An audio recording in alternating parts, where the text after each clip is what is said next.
Que o Eterno continue abençoando cada um de vocês, amém?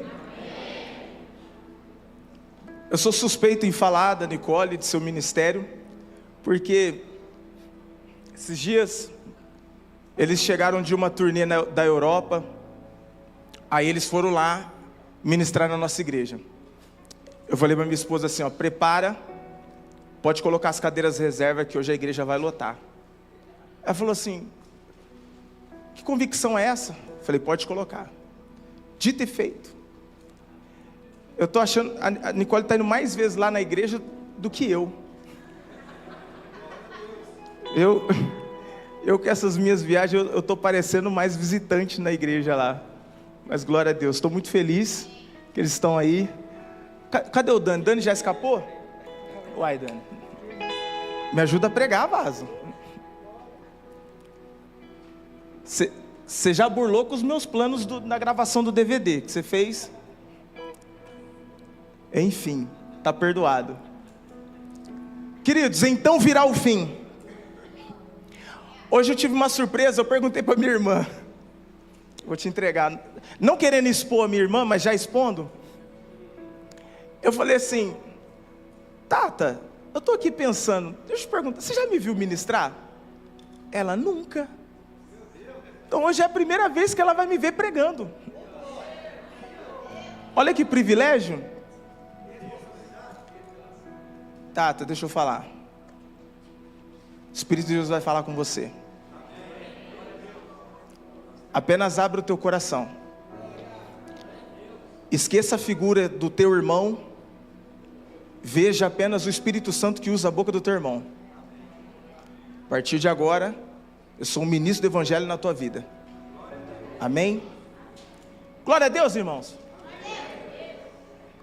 Sem mais delongas, repita comigo, eu sou grandemente abençoado. Agora, pelo amor de Deus, vamos falar como quem realmente quer falar de verdade, amém ou amém? Diga, eu sou grandemente abençoado. Eu sou altamente favorecido. Eu sou profundamente amado. Portas se abrem diante de mim. E eu entro por essas portas. Eu sinto que vocês ainda estão meio tímidos. Fica de pé no nome de Jesus. Vamos exercitar um pouquinho. Vocês já estão exercitando a fé. Vamos exercitar de novo. Eu sou grandemente abençoado. Eu sou altamente favorecido. Eu sou profundamente amado. Portas se abrem diante de mim. E eu entro por essas portas. Agora, para terminar, eu sou grandemente abençoado. Eu sou altamente favorecido.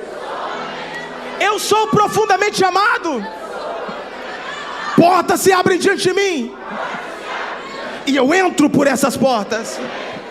Quem pode aplaudir ao Senhor e glorificar o nome dEle? Aleluia. Tome seu assento, glorificando o nome do Eterno. A Bíblia diz em Provérbios 18, 21, a morte e a vida estão no poder da língua. Por que nós fazemos essas declarações?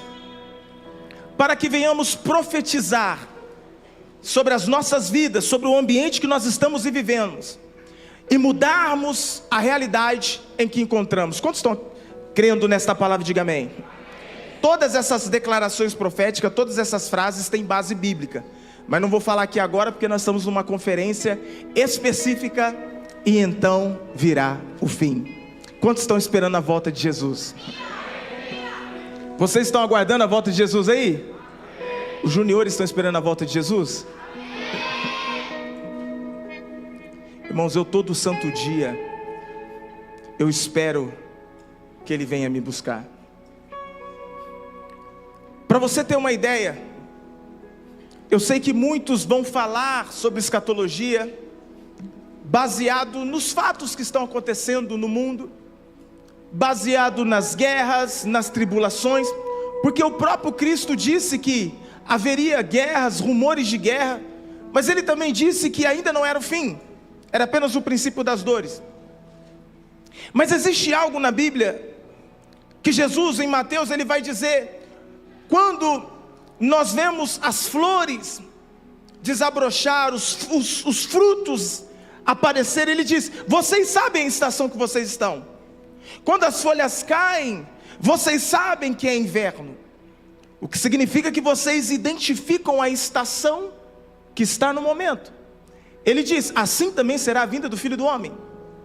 Jesus, ele também vai afirmar que ninguém sabe o dia e nem a hora, mas ele já disse: haverá sinais, a estação.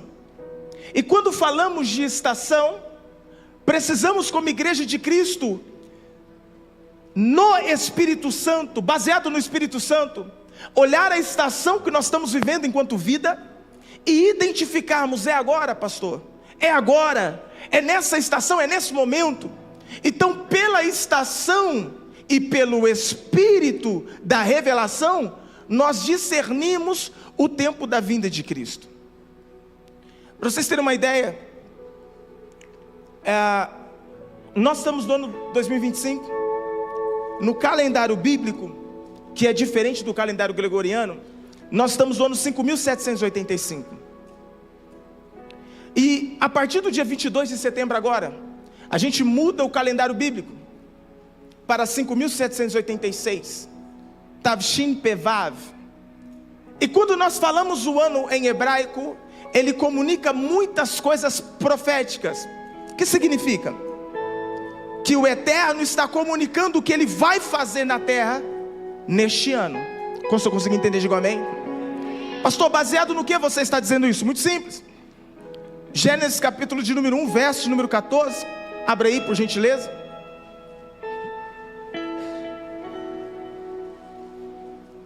Graças a Deus pela vida dos pastores desta casa, pastor Carlos, pastora Julie, casal que eu amo muito. Esses dias, abrindo o coração para uma pessoa, eu disse assim: existem coisas que ninguém saberá o meu respeito, somente o meu melhor amigo. Esses dias eu tomei uma decisão,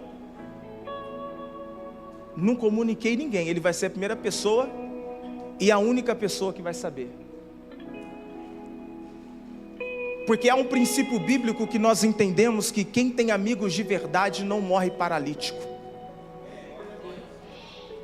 Amigo em hebraico significa haver, que tem a raiz da palavra ribur, que é somar, que tem a mesma raiz da palavra conectar. O verdadeiro amigo não é só aquela pessoa que você é conectada, mas também que soma com você. Existem pessoas que só tomam de você, só extraem de você, só se aproveitam de você, mas não somam em nada na sua vida. Eu estou falando, irmãos, esqueça Freud, esqueça a psicanálise, a psicologia, não desconsiderando. Eu estou falando num conceito bíblico dentro da raiz da palavra. Quantos estão conseguindo entender? Digo amém. Você precisa ter verdadeiros amigos, porque no dia da sua angústia, no dia da sua aflição, você pode abrir o seu coração sem ter medo de ser julgado. Quantos estão conseguindo entender? Digo amém.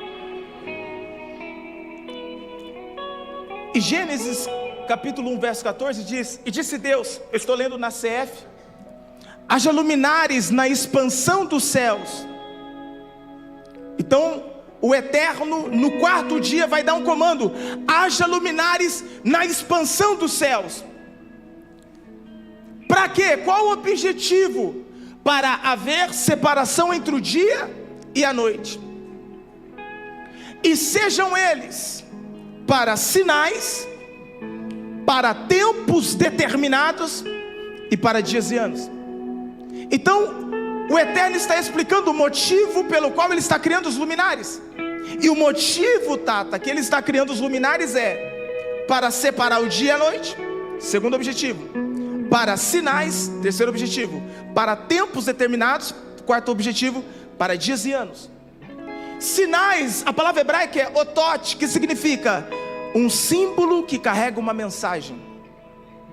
É como a placa de trânsito. Eu estacionei ali atrás, aí tem uma placa lá que não podia estacionar naquele determinado lugar por causa dos caminhões. Aí o Ben falou assim: papai, não pode estacionar aqui porque aqui só pode estacionar caminhão? Falei, não, filho. Aí expliquei. Ele, ou seja, não tem nada escrito aqui, não pode estacionar por causa dos caminhões. Só tem um símbolo. Só que esse símbolo carrega uma mensagem. Esses são os luminares. Os luminares estão aí. Sol, lua, as estrelas, as galáxias, os planetas, tudo. Eles carregam uma mensagem. E o movimento em que eles fazem carrega uma mensagem, emana uma mensagem. Mas não é só para isso. Para tempos determinados. É como o dia do aniversário. Inclusive o meu está chegando. Se você quiser dar lugar para Jesus te usar, me mande um direct, manda uma mensagem. Fale com o teu pastor. Fala assim, pastor Carlos, quero mandar um presente lá para o pastor Kleber. Ouvi um, glória a Deus. Um presente já ganhei. Um presente já ganhei. No dia do aniversário, você, a maioria, né? Ou pelo menos deveria ser, espera ansiosamente o dia do aniversário. Por quê? Porque no dia do aniversário é um dia de celebração. É um tempo determinado para você comemorar, Nicole, para você celebrar, para você chamar os amigos, fazer aquele happy hour, pagar churrascaria para todo mundo. É o que você deveria fazer no nome de Jesus. Pastor, mas e você? Você vai para Pongas? Aí quem sabe? Se Jesus te usar. Então, os tempos determinados, eles são estabelecidos para uma ação de Deus. Então, existe um tempo determinado, por exemplo, suponhamos que o pastor Carlos vai fazer uma festa de gala. Eu não posso chegar nessa festa de chinelo, de bermuda e camiseta florida, aquela camiseta de africano que eu cheguei hoje. Mas não dá para chegar. Por quê? Porque o tempo determinado requer uma ação apropriada para aquele tempo determinado. Quantos eu consigo entender? Digo amém. Então não basta saber o tempo, precisa saber como entrar nele. Nós estamos no mês bíblico chamado Elul, que é um acrônimo, Anile Dodiv Edodili, que significa eu sou do meu amado é meu. Esse mês de setembro é um mês que a igreja deveria, repito, deveria se aproximar muito mais do amado, muito mais de Cristo, muito mais do Senhor. Por quê? Porque existe um tempo determinado na festa das trombetas. Os judeus ortodoxos estão dizendo 5.786 é o ano do Mashiach, é o ano do Messias. Eles acreditam piamente, pastor Carlos, que o Messias vai se revelar nesse próximo ano, 5.786. Os judeus messiânicos estão afirmando, Jesus volta na festa das trombetas. Eles estão pregando isso em todos os lugares do mundo. Jesus vai voltar no dia 22 de setembro. Tem gente botando data. Um tanto de gente me mandando mensagem, pastor, o senhor acredita nisso? O povo é fogo, né? Porque você fala assim, eu acredito. Aí, ai meu Deus do céu, agora eu vou me preparar, vou me arrepender. O povo é assim. Não sei aqui, né, em Sertozinho. Lá em Arapongas está mais ou menos assim. E o povo fica assim, mas pastor, e se ele realmente voltar? Mas esteja preparado. Jesus disse, ninguém sabe o dia nem a hora, mas esteja pronto, esteja preparado. Quantos estão preparados para a vinda do Senhor? Eu não sei você, mas eu anseio pela vinda dele. Eu quero a vinda dele, eu almejo a vinda dele. Mas quando ele vier, Paulo vai dizer em Tessalonicenses que ele vem como um ladrão. Pastora Julie, um ladrão não entra numa casa e abre um armário na calada da noite procurando pão. Ele não chega na calada da noite dizendo assim, onde será que tem um resto de pão aqui?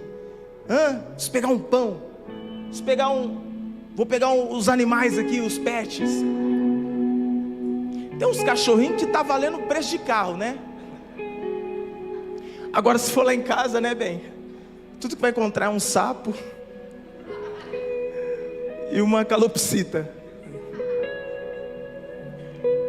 Quer dizer, ladrão não entra na casa de ninguém para pegar algo que não é de valor. Ele entra numa casa para pegar o quê? o que tem valor. Acredite se quiser, Jesus, quando voltar, Ele não vai levar todos. Ainda que muitos pensam que Ele vai levar a todos. E aí onde vem a questão teológica de pré-tribulacionista, mesotribulacionista e pós-tribulacionista, discussões essas que não levam ninguém a nada, não muda a vida de ninguém. Se eu creio que Jesus volta antes, eu vou me preparar. Se eu creio que Ele vai voltar no meio, eu preciso me preparar. Se eu creio que Ele vai vir depois da tribulação, eu vou me preparar para isso. Quer dizer, seja pronto, independente de como você crê. Eu tenho lá no nosso ministério, eu creio de uma maneira, mas eu tenho pessoas lá no nosso ministério que creem diferente de mim, e está tudo certo. Como assim, pastor? Tem gente que pensa diferente do senhor? Ora, o que nos une é muito maior do que aquilo que nos separa, e o que nos une se chama a cruz de Cristo. Mas é claro que eu chamo ele de herege, mas brincadeiras à parte, isso é só uma introdução, porque a mensagem entra agora, Romanos capítulo 8, porque não adianta falarmos de volta de Jesus, não adianta falarmos, Dani, de preparar para que Ele venha me buscar, se eu não entendi ainda o propósito supremo de Deus para a minha vida.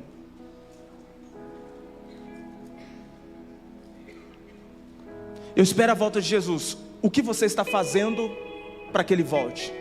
O que você está fazendo para que Ele te pegue? O que você está fazendo para que você seja levado? Existe uma jornada. Se não entendermos o propósito supremo de Deus, tudo que você faz é em vão.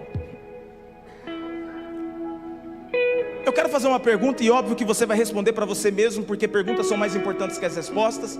E por que perguntas são mais importantes que as respostas? Porque perguntas são as respostas. A pergunta que eu te faço é: por que você faz o que faz?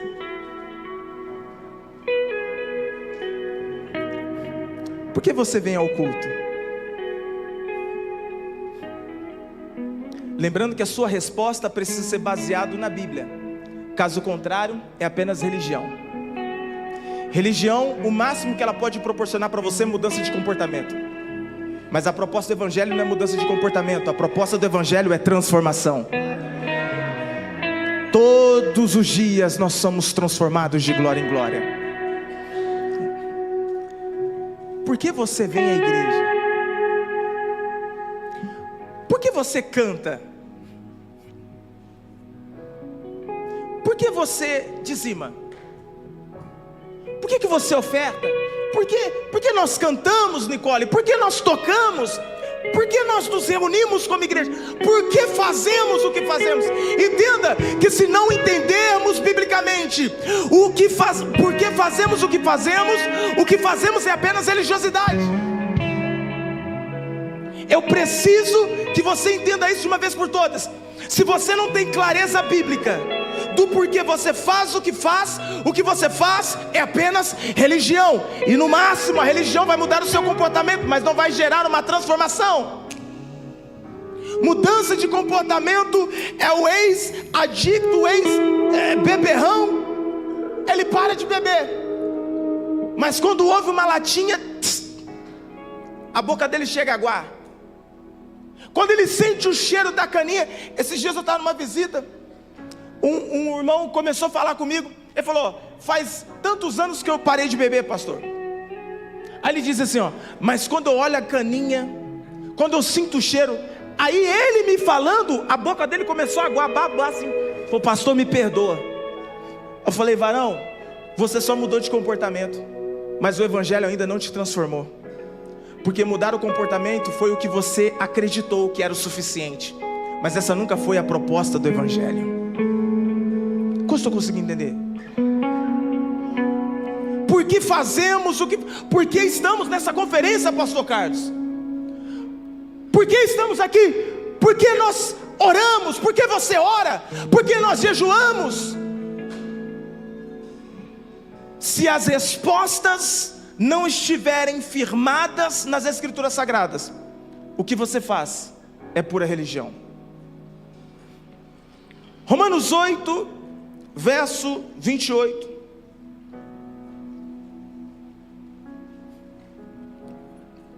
Eu agradeço a Deus pela vida do pastor que me deu até as 11h20.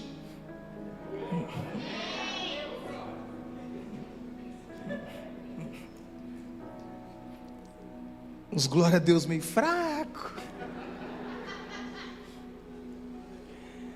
E sabemos que todas as coisas contribuem juntamente para o bem daqueles que amam a Deus, daqueles que são chamados segundo o seu propósito.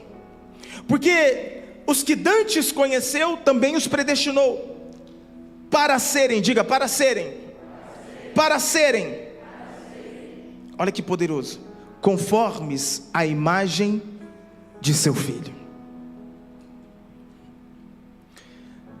Nesta noite, nesse início de conferência, esse versículo talvez será o versículo mais importante para você, para esta noite, para esta sessão. Amém, amém? Porque a porção de amanhã é outra porção, e a de depois da manhã é outra porção. É como a visão de Ezequiel, pastor. Hoje nós vamos deixar as águas pegar nos nossos artelhos. Amanhã as águas vão subindo para o joelho, para os lombos. E a expectativa é que no último dia a gente possa simplesmente se jogar nesse rio e perder o controle, e deixar o controle nas mãos daquele que tem todo o controle. Quantos estão conseguindo entender? Digam amém. Porque os que dantes conheceu, também os predestinou para serem conformes à imagem de seu Filho. Vocês estão entendendo? Por que fazemos o que fazemos, pastora? Para sermos conformes à imagem do Filho. Essa é a resposta bíblica para você nesta noite. Por que você faz o que faz? Para que Cristo seja formado em você. O que você está fazendo agora, se Cristo não está sendo formado em você, isto não é evangelho, é apenas religião. Então aqui eu preciso, pastor, já começar a me perguntar: o que eu estou fazendo nesse momento está me fazendo mais parecido com Cristo? Se não estiver, é só religião. Quem está aí? O objetivo de tudo isso aqui, irmãos, o objetivo de tudo isso aqui, igreja, culto, o objetivo de tudo isso é só nos fazer segundo a imagem, conforme, tendo a forma da imagem de Cristo. Isso faz parte do propósito supremo de Deus. O 28 diz: e sabemos. Paulo está afirmando, pastor, para a igreja de Roma: e sabemos. E aqui eu falo para vocês: sabemos. Mas será que realmente você sabe? Será que realmente sabemos? Porque Paulo afirma: sabemos. Há uma expectativa de que o que ele vai falar a seguir, a igreja já sabe. Mas fica a pergunta para mim e para você: será que verdadeiramente sabemos? Sabemos o quê? E sabemos que todas as coisas, você sabe, todas, a palavra todas em hebraico significa todas. Todas em grego significa todas. Em inglês, em latim, em ungulu, esse idioma eu inventei agora. E tudo quanto é idioma, todas é todas. Então, Paulo está dizendo: todas as coisas contribuem, juntam forças, juntamente, para o bem. Agora deixa eu te falar, esse é um versículo que não deveria ser falado para todo mundo em todas as situações. Como assim? alguém capotou o carro, a pessoa é cristã, aí alguém chega assim e fala assim: irmão, dá glória a Deus, está escrito todas as coisas contribuem para o bem daqueles que amam a Deus. Alguém caiu no divórcio, e alguém diz assim: fica tranquilo, tudo coopera para o bem. A empresa faliu, alguém está dizendo: todas as coisas contribuem para o bem. O gato morreu, alguém está dizendo: todas as coisas contribuem para o bem. Ei, esse é um versículo que está sendo usado pela igreja de maneira errada, porque todas as coisas contribuem para o bem, sim, mas só de uma classe de pessoas, e não é de toda a igreja. E dentro da igreja existe uma classe de pessoas, classe essa que ama a Deus. Eu te pergunto, será mesmo, pastor, que ao olharmos para uma multidão como essa, podemos afirmar categoricamente que todos amam a Deus? Será mesmo que todos amam a Deus de verdade? E para responder, precisamos definir o que é amor. Quem está aí?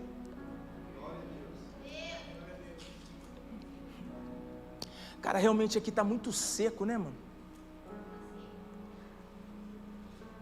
Não, nada a ver. Vamos voltar. Não, que eu estou bebendo água, mas parece que eu não estou bebendo água. É um trem.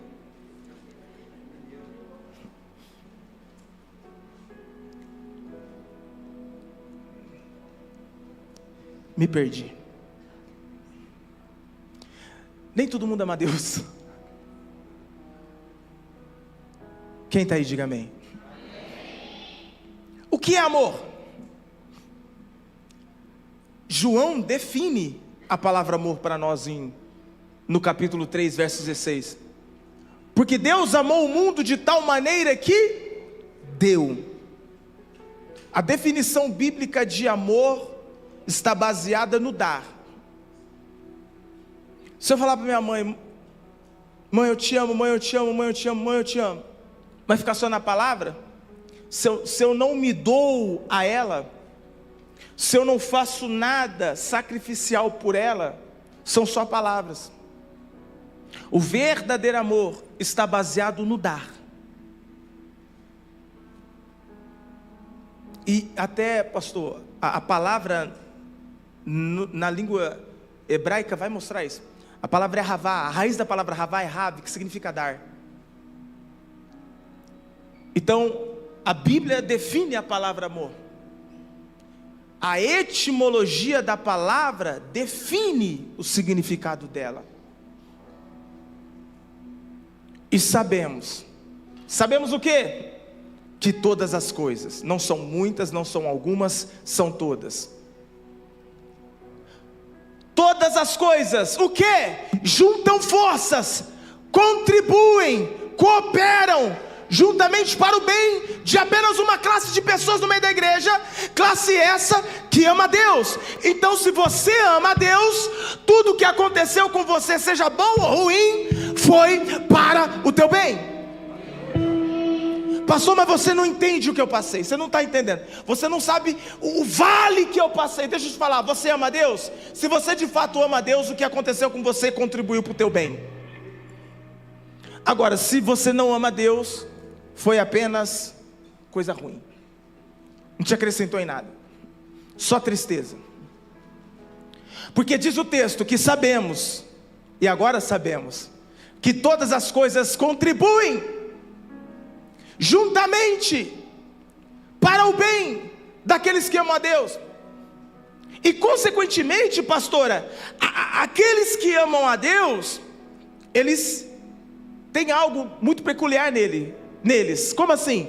Esses que amam a Deus foram chamados para um propósito.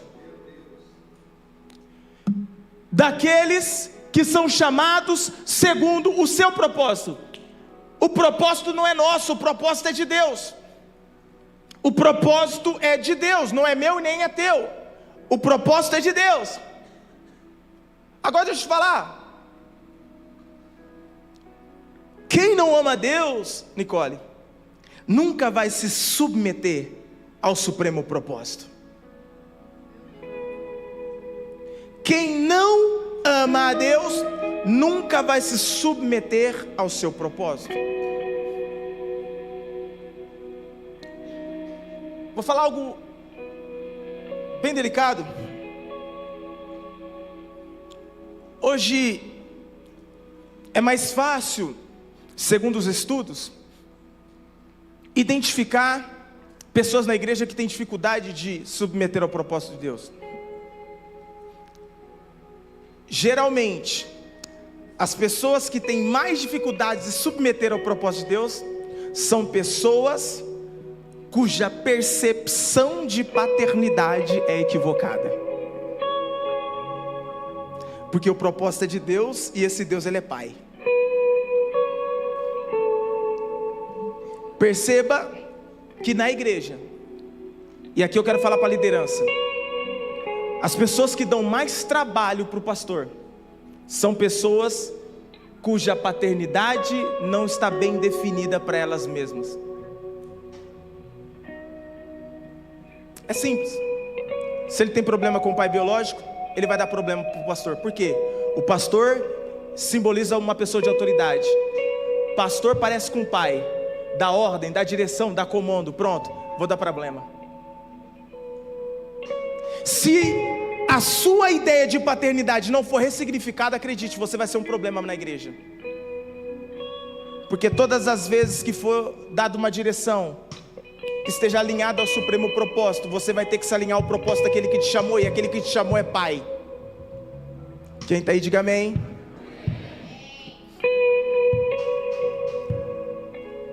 Uma vez eu estava, pastor, lá em Patinga, Minas Gerais. E eu, como bom filho de mineiro, eu gosto de café. Eu estava estudando a palavra para poder ministrar à noite, e me deu uma vontade de tomar café. Falei, rapaz, essa revelação aqui, esse texto aqui, merece um café. Eu falei, vou lá na recepção, né? Vou lá pedir. Não, aí eu estou lá estudando e camareira que chama aqui, que arruma. Aí eu estou ouvindo a camareira no quarto do lado, e ela está cantando. E assim, cantando, louvando a Deus, era louvor. E ela cantando, eu falei, rapaz, e parece a voz da Nicole. Ela estava cantando, eu falei, cara, ela está no manto.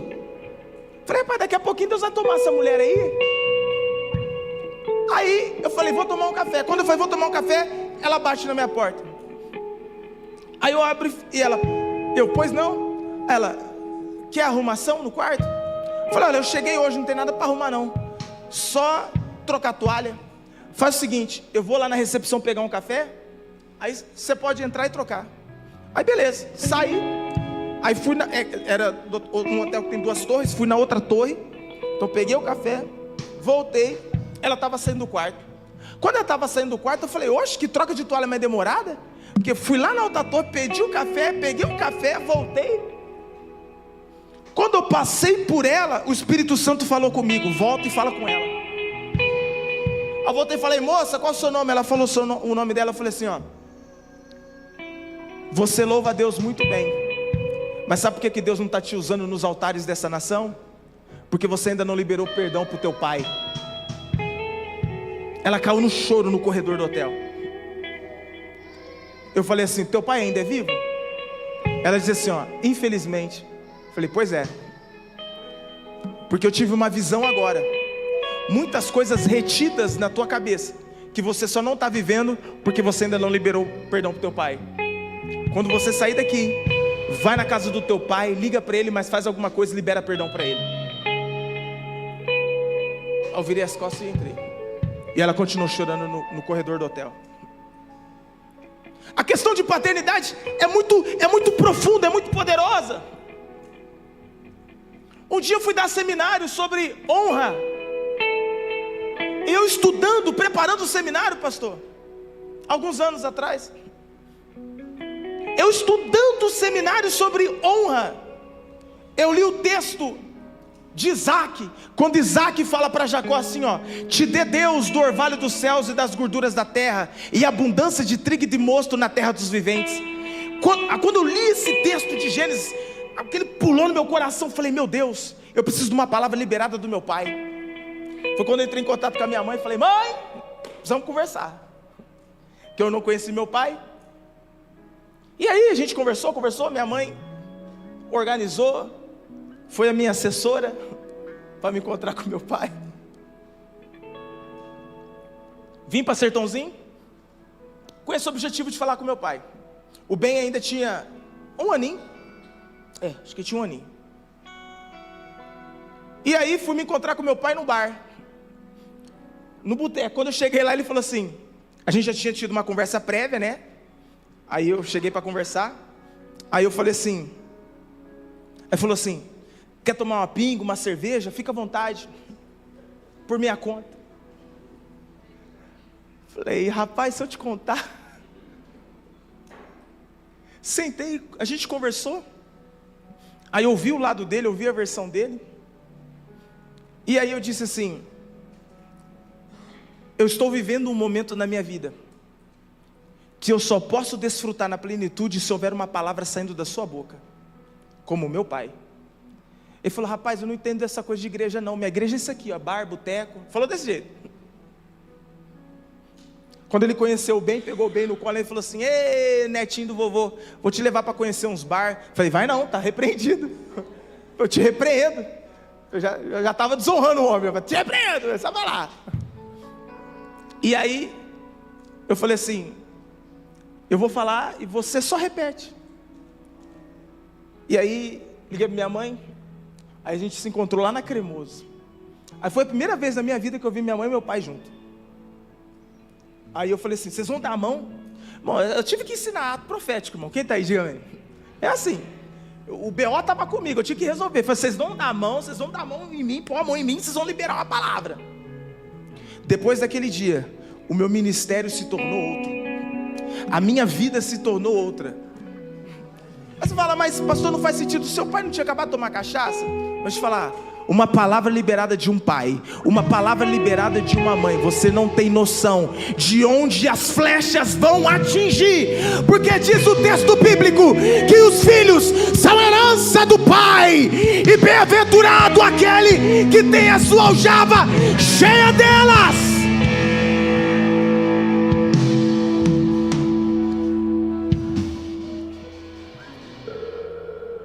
Você que é pai, você que é mãe, eu sei que você já sabe, mas eu acredito que é importante relembrá-los. Você não tem noção de uma palavra liberada na vida do seu filho.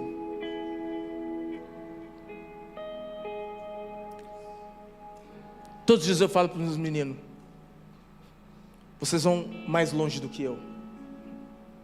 Vocês vão pisar em lugares que eu nunca pensei em pisar. Vocês vão fazer coisas para Jesus que eu levaria 3 vidas para poder fazer, vocês vão fazer.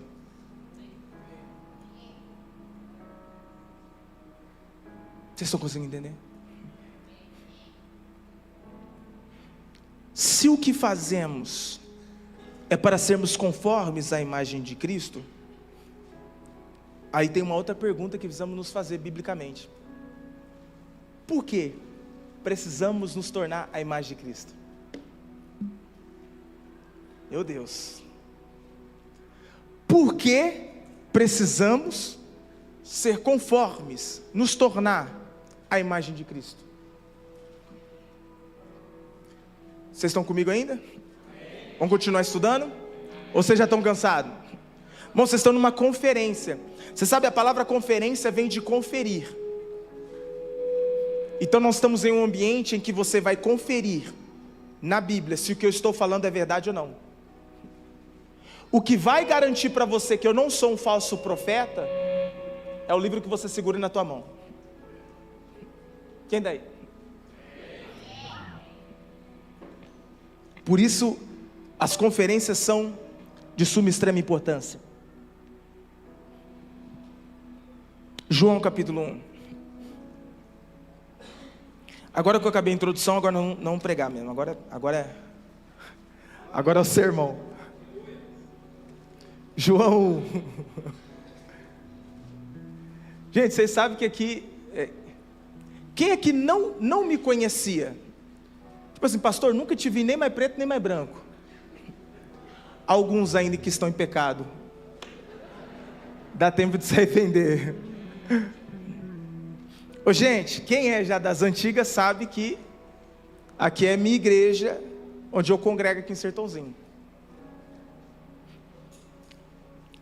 Lá em Arapongas eu pastoreio lá, mas em Sertãozinho eu congrego aqui. Ouvi um amém. Vocês não me querem nem como membro nessa casa? Gente, eu vou... Não, tá. Que isso? Ô, igreja, me ajuda aí.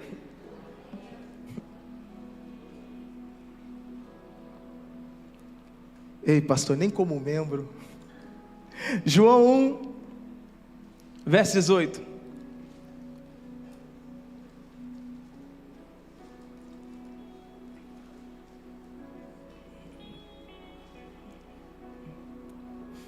Deus nunca foi visto por alguém.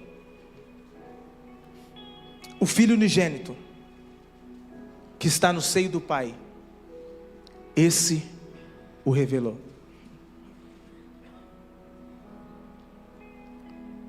Diga, Deus nunca foi visto por alguém.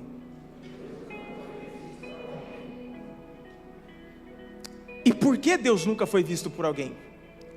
Porque se Deus é Pai, preste atenção, se Deus é Pai, todo Pai quer se revelar ao Filho, amém ou amém? Por que Ele sendo Pai, não pode ser visto pelos filhos? É uma pergunta coerente, sim ou não?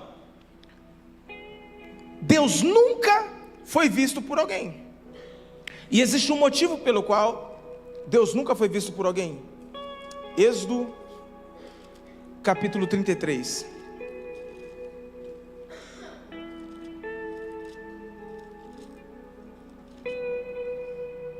Verso de número 18.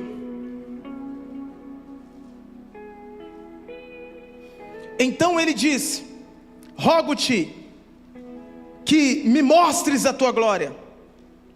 Então Moisés está fazendo um pedido muito ousado. E você vai ver, você vai perceber biblicamente que mostrar a glória é mostrar a face.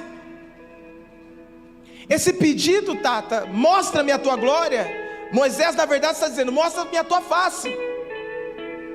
O texto continua. Porém ele disse: eu farei passar toda a minha bondade por diante de ti, e proclamarei o nome do Senhor diante de ti, e terei misericórdia de quem eu tiver misericórdia, e me compadecerei de quem eu me compadecer. E disse mais: não poderás ver a minha face. Ele está dizendo, não pode, então, mostra-me a tua glória. Deus está dizendo, você não pode ver a minha face, porque a glória de Deus está relacionada à sua face. Não poderás ver a minha face, porquanto homem nenhum verá a minha face e viverá. Então, Deus nunca foi visto por alguém. E por que Deus nunca foi visto por alguém? Porque se alguém ver Deus, vai morrer. Esse é o motivo pelo qual Deus nunca foi visto por alguém. Mas como Deus nunca foi visto por alguém, Ele precisa resolver essa problemática. Volta para João, capítulo de número 1.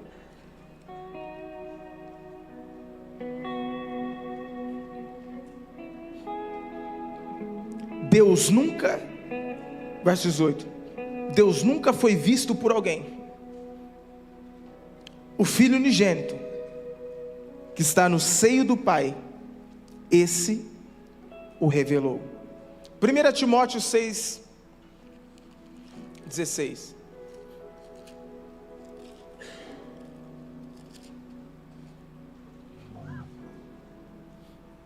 Aquele que tem ele só a imortalidade e habita na luz inacessível, a quem nenhum dos homens viu nem pode ver, o qual seja a honra e o poder sempre eterno. Amém. Ele habita numa luz, só que essa luz é inacessível. Ou seja, ninguém pode ter acesso a essa luz. E agora precisamos então encontrar uma solução para essa questão. Vem comigo. Em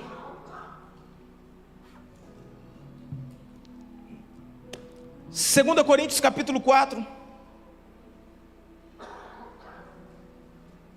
verso 4. Nos quais o Deus desse século cegou o entendimento dos incrédulos, para que lhes não resplandeça a luz do evangelho da glória de Cristo, que é a imagem de Deus. Diga: Cristo é a imagem de Deus.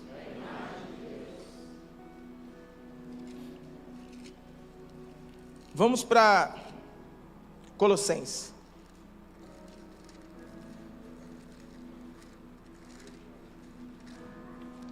Capítulo de número...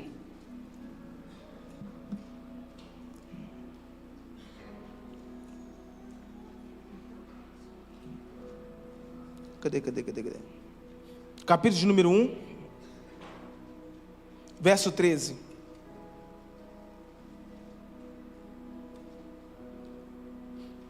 O qual nos tirou da potestade das trevas e nos transportou para o reino do Filho do seu amor, em quem temos a redenção pelo seu sangue, a saber, a remissão dos pecados, o qual é a imagem do Deus invisível, o primogênito de toda a criação. Cristo é a imagem do Deus invisível.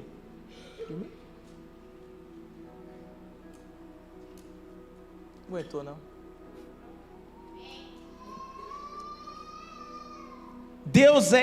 Cristo é a imagem do Deus invisível.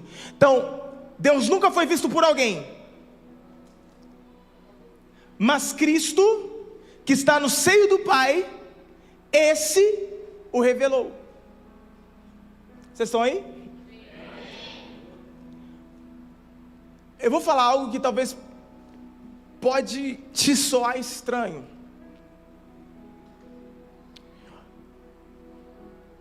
Mas Jesus não veio apenas para morrer numa cruz para te salvar. Jesus não veio apenas pregar amor. Jesus não veio apenas revelar o Evangelho. O propósito supremo de Deus está em Cristo, revelando o Pai. Então, biblicamente, meus irmãos, deixa eu falar algo aqui muito sério. O principal objetivo de Jesus ter vindo à terra foi revelar o Pai.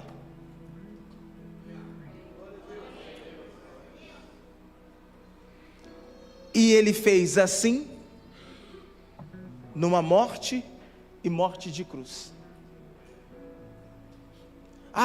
O supremo propósito foi ele morrer na cruz para me salvar. Não, isso faz parte do supremo propósito. Ele veio para nos libertar. Não, isso faz parte do supremo propósito. Porque o supremo propósito está na revelação do Pai por meio de Cristo Jesus.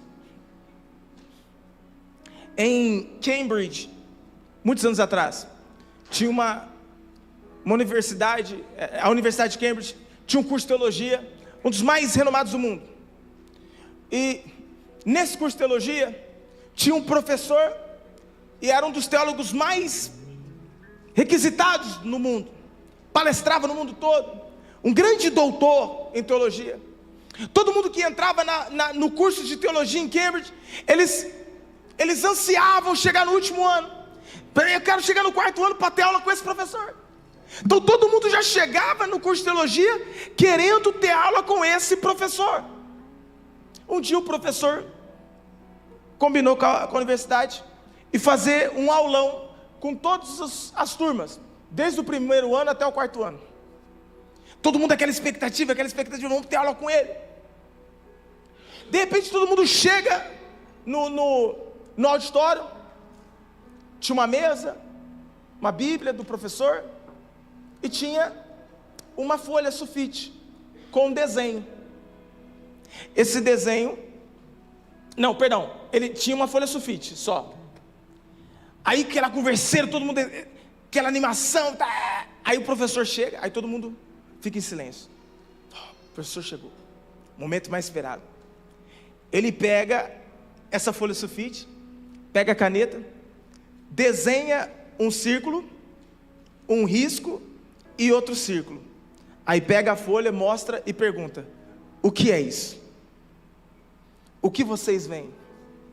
E aí todo mundo começa a falar uma resposta, aquilo que vier à mente, desde as perguntas mais simples até as perguntas mais complexas.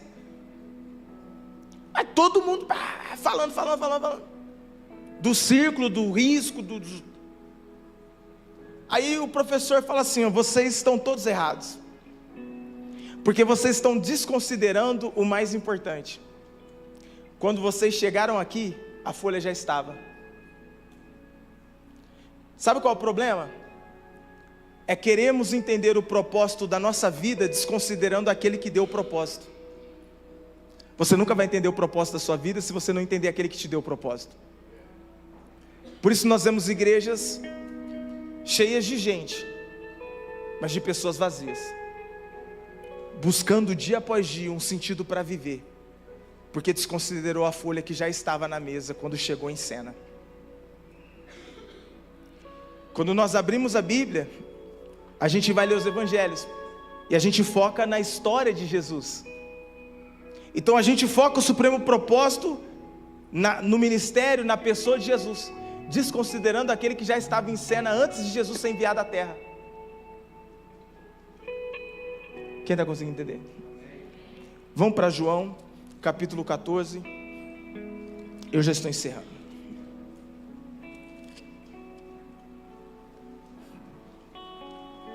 João 14, verso número 1.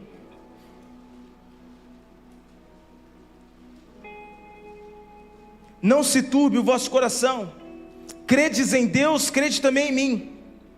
Na casa de meu pai há muitas moradas. Se não fosse assim, eu vou-lhe teria dito: vou preparar-vos lugar.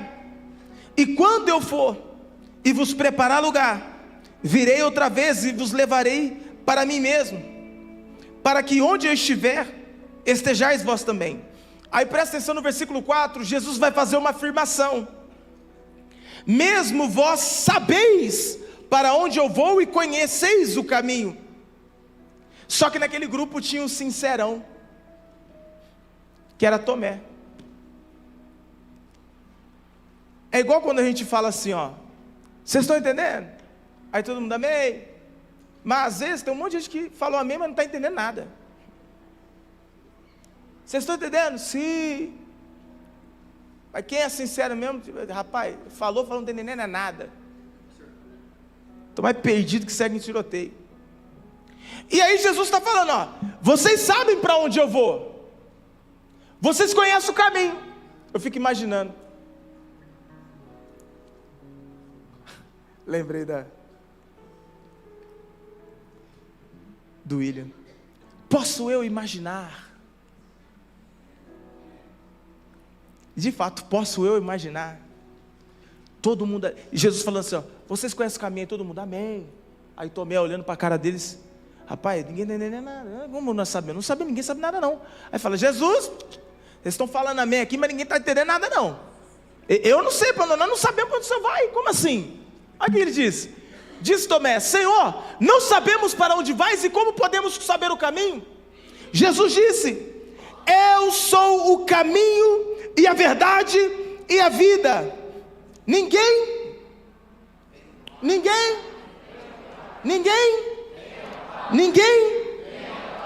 Mas você já reparou que quando as pessoas vão citar esse versículo, eles falam assim, eu sou o caminho, a verdade e a vida, ninguém vai ao Pai. Mas o texto diz, ninguém vem ao Pai.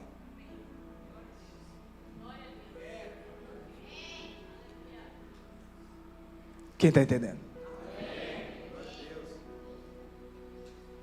Eu falar, ninguém vai até a bateria é uma coisa, ninguém vem à bateria é outra coisa. Ninguém vem ao Pai, a não ser por mim. Aí tinha outro sincerão, Filipe. Disse-lhe Filipe, Senhor, mostra-nos o Pai, o que nos basta. Você sabe, Felipe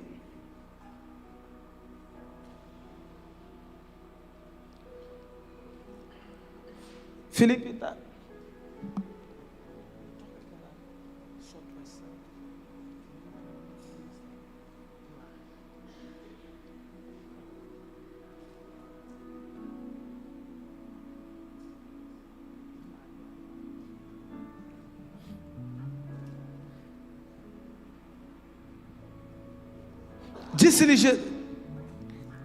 Felipe disse o seguinte: mostra-nos o Pai, o que nos basta.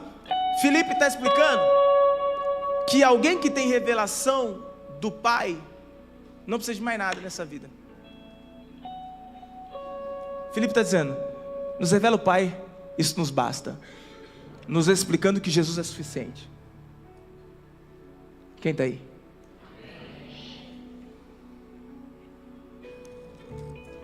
E disse-lhe Jesus: estou há tanto tempo convosco, e não me tendes conhecido, Filipe. Quem me vê a mim, vê o Pai. E como dizes tu, mostra-nos o Pai. Não crês tu que eu estou no Pai, e o Pai está em mim? As palavras que eu vos digo, não as digo de mim mesmo, mas o Pai que está em mim é quem faz as obras.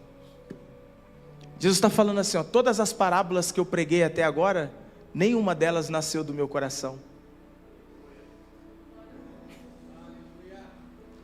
As curas que eu fiz, nenhuma saiu de mim mesmo. Ele está dizendo: Filipe, vocês não entenderam ainda que eu só estou fazendo aquilo que o meu Pai manda fazer.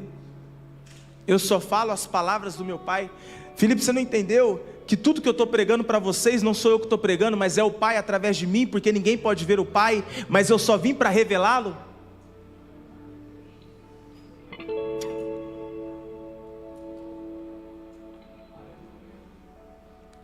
Jesus veio para revelar o Pai. Só que Jesus morreu e ressuscitou, e está sentado à destra de Deus o Pai. Quem está aí, diga amém.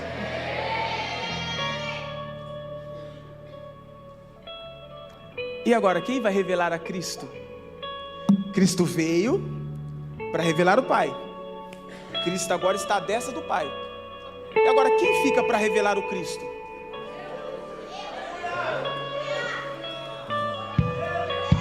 Será que vocês estão conseguindo entender biblicamente agora qual é o seu propósito nessa terra? O seu propósito nesta terra é o mesmo propósito de Cristo. O de Cristo foi revelar o Pai. O meu e o teu é revelar o Cristo que está sentado à destra do Pai. Se o que você faz, o que faz, não revelar o Cristo, você está fazendo apenas religião e não está cumprindo o propósito soberano de Deus. Deixa eu te falar, se você não tem revelado Cristo através da sua vida, você não está vivendo o propósito de Deus.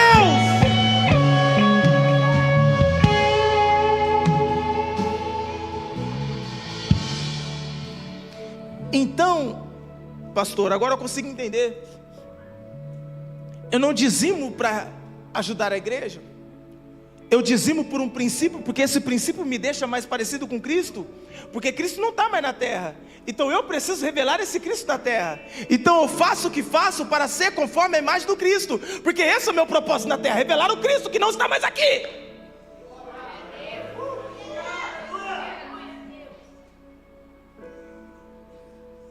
Um grande rabino disse: um sorriso é o cumprimento de um mandamento.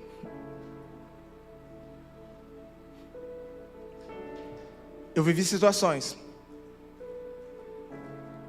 que um sorriso sincero para uma pessoa, essa pessoa se quebrantou. E ela disse: você é da igreja? Eu falei: não sei se ser da igreja vai mudar alguma coisa na sua vida, mas sim. Aí ele disse: nunca senti isso. Aí eu disse: porque o que você sentiu não veio de mim, mas o Cristo que habita em mim. E eu só estou nessa terra para isso, para revelar o Cristo. Quem está aí?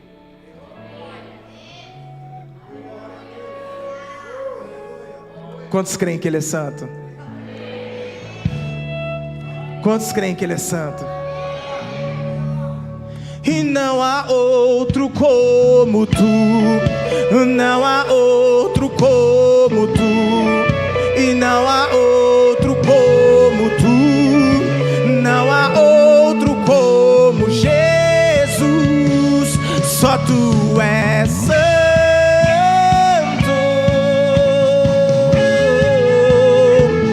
só tu és.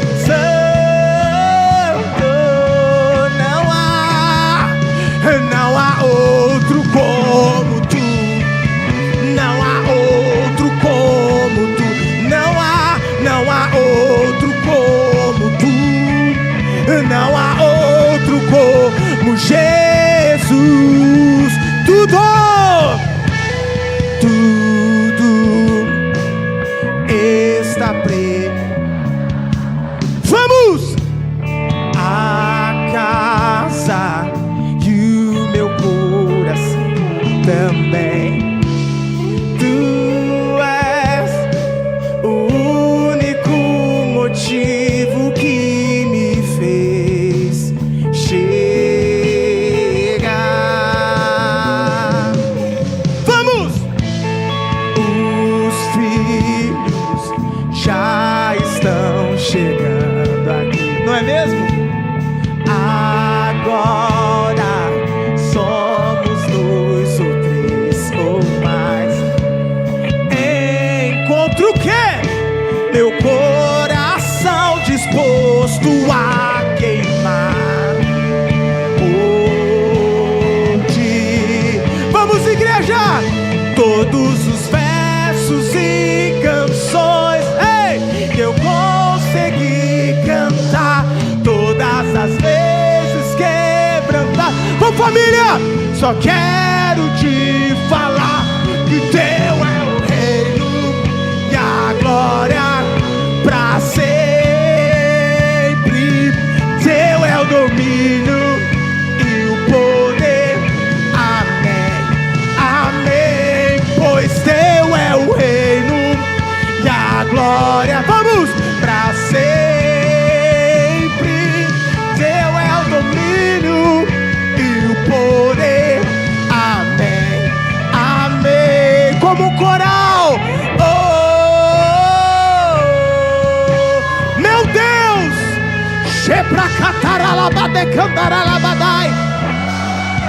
Espírito, manifesta nesta casa. Manifesta, Espírito.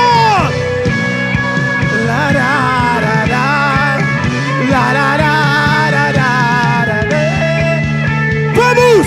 Só tu és santo, meu Deus. Sim, só tu és santo.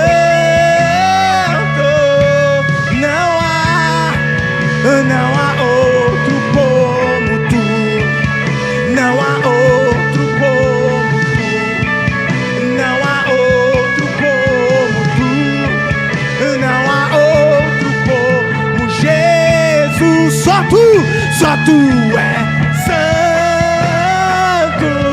Meu Deus, quantos podem declarar? Só tu és santo.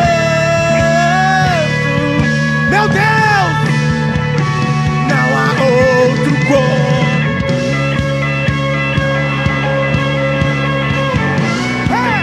Não há outro como tu. Não há outro como Jesus. Uma coisa vou pedir. O quê? Deixa eu ficar nesse.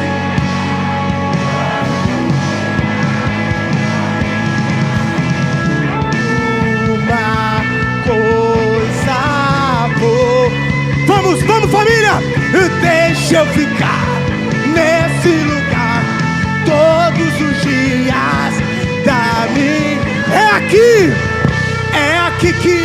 sinto muito bem. Vamos! É aqui que eu me sinto muito bem. É aqui que eu me sinto muito bem. Não há outro lugar melhor. É aqui que eu me sinto muito bem. Vamos, família! É aqui que eu... Sheprakataralabadai. Meu Deus! Não há outro lugar melhor. Baixinho, baixinho. Nós adoramos aquele que faz vento aos seus anjos. Nós adoramos aquele que faz fogo aos... Vamos, família. Nós adoramos vento aos seus anjos. Nós adoramos aquele que faz fogo aos seus ministros. Nós somos seus ministros. Vamos! Não negue o seu fogo. Nós somos seus ministros. Vamos, família! Nós somos seus ministros. Vamos! Não negue o seu fogo. Nós somos seus ministros. Vamos, família! Deixa queimar, deixa queimar, deixa queimar.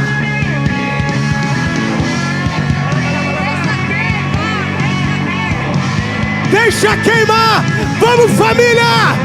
Deixa queimar, deixa queimar. Queima, queima, queima, queima, queima, queima, queima. Deixa queimar, deixa queimar. Coloca a mão no seu coração.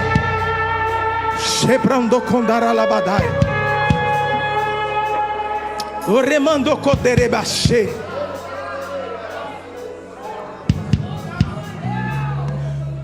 Talvez existam pessoas aqui que até aqui nesta conferência estavam preocupadas com a volta de Jesus, porque não estavam vivendo o propósito soberano, por não estarem vivendo o propósito de Deus. Eu quero te convidar, enquanto nós entoamos canções, você não cante, mas ore. Pastor, orar o quê? Primeiro, uma oração de arrependimento, por não estar vivendo o propósito de Deus até aqui. Segundo, depois de uma oração de arrependimento, você vai se comprometer. Aquele que te chamou, o Pai que te chamou, você vai agora se submeter ao propósito dele. E terceiro, você vai sair daqui com uma convicção. Qual? Revelar a Cristo por onde quer que eu vá. Revelar a Cristo em todas as minhas ações, atitudes, pensamentos. Enquanto nós entoamos canções, você vai abrir a tua boca e vai orar a Ele, vai falar com Ele, fale com Ele.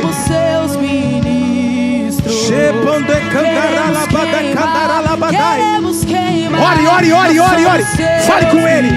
Senhor, meu Deus e meu Pai, não negue o seu fogo. Nós somos seus ministros.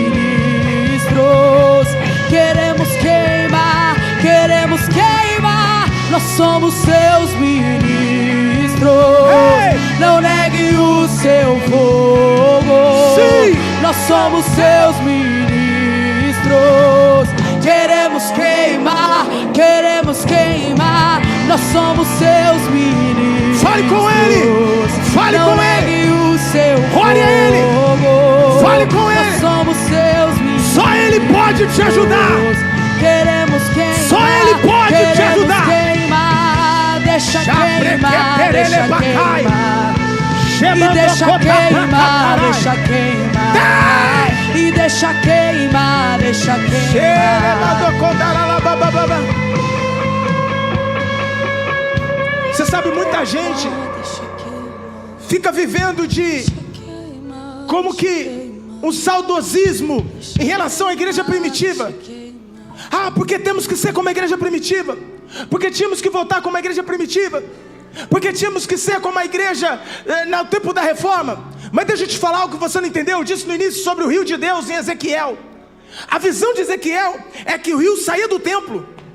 O rio que sai do templo, ele dava nos tornozelos, depois dava nos joelhos, depois dava nos lombos, depois dava nos ombros, depois cobria todo o corpo, a ponto de não ter mais controle. Se nós formos fiéis às Escrituras, nós vamos entender que a igreja primitiva, o rio de Deus só fluía até os tornozelos, quando na verdade agora nós estamos no tempo do fim, que é um rio tão forte, tão torrencial, a ponto de perder o controle. Deixa eu te falar, o maior avivamento da história é esse, é o último e maior avivamento da história. Nós estamos prestes a viver o último e maior avivamento da história, a ponto de perdermos o controle, a ponto de perdermos o controle do rio de Deus. Deixa eu te falar, a igreja primitiva era apenas o rio do tornozelo, mas nós estamos a ponto, pastor Carlos, pastora Julie, de perder o controle. Eu preciso que você nesta noite se lance no rio. Eu preciso que nesta noite você se jogue no rio, porque se o rio sair do templo, eu e você somos o templo do Espírito hoje. Hoje nós somos o templo.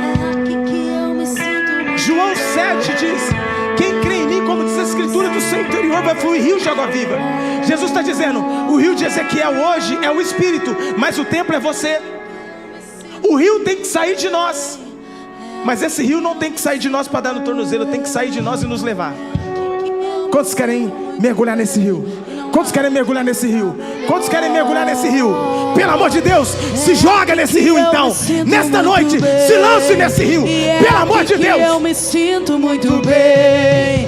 É aqui que eu me sinto muito bem. E não há outro lugar melhor. É aqui que eu me sinto muito bem. Se joga nesse rio. Se lance nesse rio. Agora, agora, agora, agora. É aqui que eu me sinto muito bem. E não há outro lugar melhor. E uma coisa vou pedir, e deixa eu ficar nesse lugar todos os dias. Se lance no rio de Deus. É hoje. É hoje. É hoje. Se lance, se lance, se lance, se lance, se lance nesse rio. Vamos, vamos, vamos, vamos, vamos, vamos. Se deixa levar. Se deixa levar. Se lance nesse rio. Sheprakataralabadai. Sheprankenerebadoi. Rapakataralabashai. Você que ora em línguas, ora em línguas. Você que ora em línguas espirituais, ora em línguas. Agora, agora, agora. Rapakataralabashai. Shaprakataralababababashai. Ripakandaralabashoi. Se joga nesse rio. Que eu me sinto muito bem, não há outro lugar melhor. Meu Deus! E é aqui que eu me sinto muito bem. E é aqui que eu me sinto muito bem. E é aqui que eu me sinto muito bem. E não há outro lugar melhor. E é assim que eu me sinto muito bem. E é aqui que eu me sinto muito bem. E é aqui que eu me sinto muito bem. E não há outro lugar melhor.